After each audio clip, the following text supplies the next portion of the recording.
Dans cette séquence, nous allons faire un exemple d'application sur les transformés de Laplace qui utilisent les formules des dérivées première et seconde d'une fonction. Donc vous voyez, on a grand S et grand F qui sont les transformés de Laplace de petit s et petit f, jusque-là ce sont des notations connues. Et on considère l'équation d2s sur dt2 plus 10 d2s sur dt plus 4s de t égale f de t. Et nous avons deux conditions initiales. Et on aimerait appliquer la transformée de Laplace aux deux membres de cette égalité pour exprimer grand S de P en fonction de grand F de P.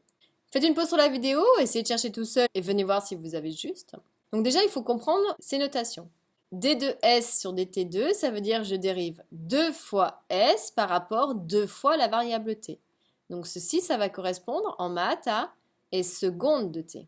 Et d de S sur dt, ça c'est la dérivée première de S par rapport à la variable t. Donc en maths, c'est S' de t.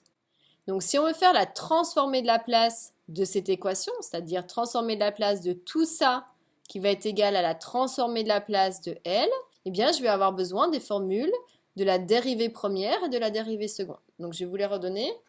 Donc voici les deux formules dérivée première, dérivée seconde. Donc si on fait la transformée de Laplace, je commence par le premier élément. Je dois faire la transformée de Laplace de la dérivée seconde de S. Donc ça veut dire que je vais devoir utiliser la formule qui est ici. Donc elle commence en disant P carré fois grand S de P. Donc ici c'est F grand F de P, donc nous c'est par rapport à S, donc ça va faire grand S de P. Ensuite moins P, donc non plus F mais S de 0 plus, donc je vous conseille déjà on applique, après on remplace, moins S' de 0 plus. Plus, donc je sais que la transformée de Laplace d'une somme, c'est la somme des transformées de Laplace, donc ici je vais pouvoir faire la transformée de Laplace de chacun des éléments, donc tout lui et après tout lui, sauf que j'ai 10 fois une fonction. Donc 10, c'est une constante, donc ça veut dire que je laisse ma constante plus 10 fois la transformée de Laplace de ma fonction, donc c'est-à-dire S'.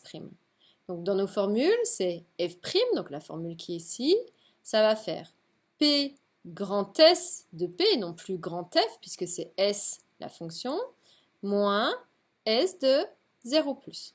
Si vous avez écrit ainsi, c'est faux, parce que 10, il doit multiplier toute la transformée de Laplace, c'est-à-dire tout ça, et pas seulement ceci. Donc ici, obligation de mettre des parenthèses.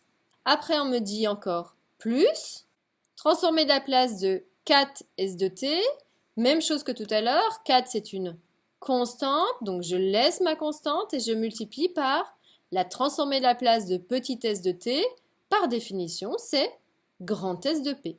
C'est ce qu'on a posé ici. Grand S, c'est la transformée de Laplace de petit s. Égal, puisque si je fais la transformée de Laplace à gauche, je dois faire la transformée de Laplace à droite. Et à droite, la transformée de Laplace de petit f de t, par définition, c'est dit ici, c'est grand F de P.